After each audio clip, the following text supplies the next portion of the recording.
अभी आपको इस्लामाबाद लिए चलेंगे जहां पर chief justice of Pakistan Umar Ata Bandial इस वक्त एक तकरीब से खिताब कर रहे हैं। Taxes are imposed, custom duties are imposed. Suddenly you discover that you purchased, entered into a import agreement, paid the money when the tax was, let's say, X%.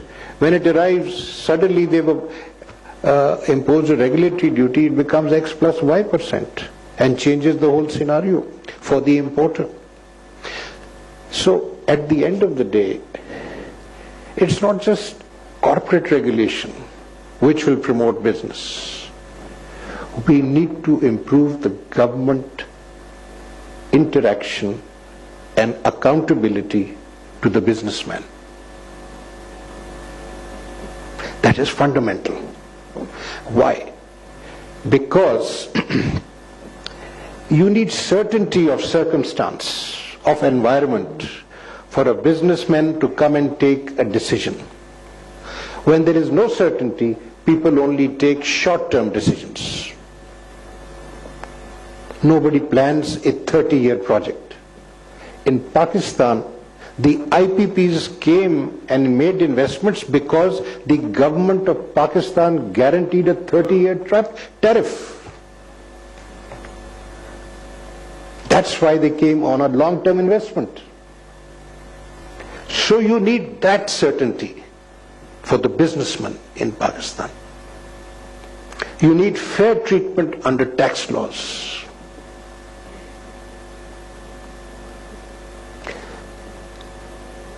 People have declared money, but for business purposes they need to keep a fund outside Pakistan. There may be reasons, we don't know what business reasons there are, but the law allows people to have foreign currency accounts abroad. I'm talking about companies. Recently,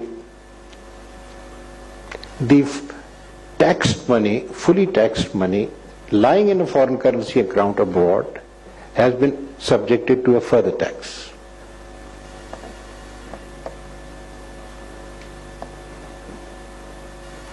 Now, there must be some reason for it. We will find out that reason. And the court has an obligation to apply the law. We do not suspend laws just like that. There has to be a constitutional violation to suspend a law. So we directed deposit in court, 50% deposit with the department. But when we hear this, I think the only ground they have, which may be a good ground when it is heard, I should not actually talk about it, but because it is, I just wanted to tell you that you see, surprises come. Don't surprise a businessman if you want business to thrive in this country. And particularly the tax regime. The tax regime must be reliable, consistent, because you can't cut the tree if you are basically looking for the fruit. So that is the second thing, or rather the third thing. At the end of the day, for the business environment to be conducive, the investor has to have protection. And that investor basically needs or should be assured of a level playing field. If you have industries where there are monopolies, then you will not find the big investor coming in, competing with monopolies. Similarly, the shareholder has to be protected. The majority shareholders, we have so much experience of all these winding up petitions. the majority shareholder exploits the minority shareholder. We need protection for the minority shareholder. And then the small shareholder on the stock exchange also. That's where your work in the SECP comes, in protecting their rights, the investors' rights, the shareholders, minority shareholders' rights, and the what would you call, the shareholder on the stock exchange is, the 100 shareholders, shares, small shareholders. At the same time,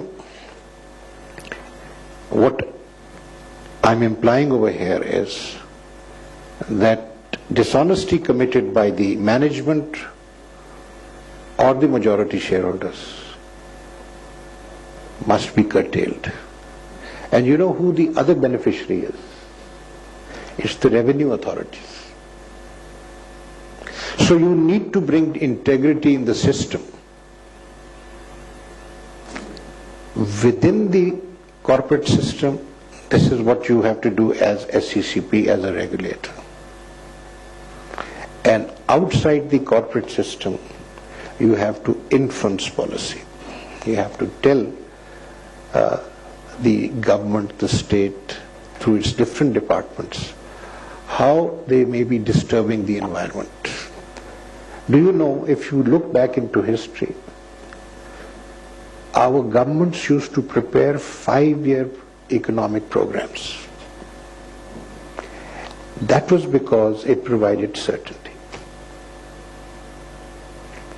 Today we don't do that. And because we deal with such issues and consider different options available to solve a problem,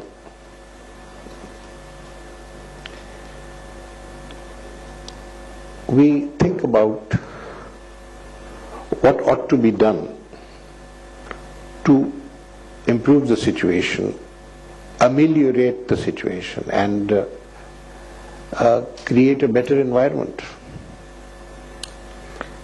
It is fundamentally important, ladies and gentlemen, that we strengthen all our regulatory institutions. So many of our regulatory bodies lack members or chairman. Recently, we were dealing with a telecom body which did not, according to the law under which it is regulated, constitute the requisite quorum. And so many months had passed. Nobody was bothered. That should not happen. That's one thing. A second thing, of course, is that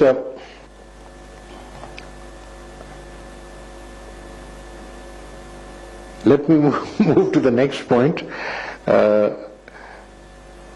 because there are a few other suggestions I have, but I don't think that this is the forum to share them. But the point of importance is that we have to create the requisite environment, and for that there are a number of things which are essential for their environment to prosper, that must be fed into the system. Regulatory bodies is one, constitutional bodies is another. I mean, the Election Commission of Pakistan is a constitutional body. We have to, as courts of law, support the Election Commission of Pakistan. There is another body, constitutional body, whose services are underused, and he has jurisdiction all over the country. He can go into the province, he can go into the federation. Accounts of the federation, I'm talking about the Auditor General of Pakistan. we have to make him strong so that he can go and check the accounts on his own. Because whenever you have an issue about accountability, it goes into the accounts. You find out 3 years later that so much money was taken away. Finally, in all these bodies that I talk about, which includes the regulatory bodies, talk about the courts, it's not just the numbers that matter in determining capacity. It also depends on skill. All of us need training. For instance, I will confess immediately, I need training in IT. I'm not good at IT. So I can maybe operate the computer, but that's about all. All these other things, that these vistas and horizons that have come up, ये क्या नाम है, chat GP क्या नाम है? I mean, I believe it is excellent, but I haven't ventured into it. But some of my younger colleagues are doing it. So we need to build capacity. I don't know if I sounded relevant, but I shared some personal thoughts with you on this subject. I'm grateful to be here. Pleasure meeting you all. Thank you very much. Sir, thank you.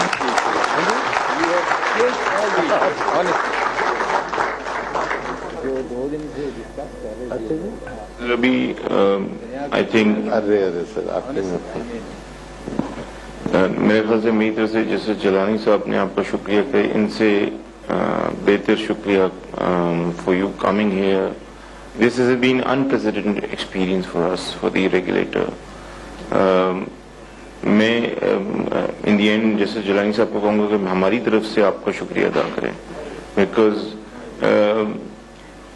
जो और especially जो हमारे high court के chief justice साहिबान ने हमसे we send them a letter, all of them officially हमें registrars भेजे, हमारे सारे judicial officers are here, high court जजेस, सबकी परमिशन से भी दे आर हियर.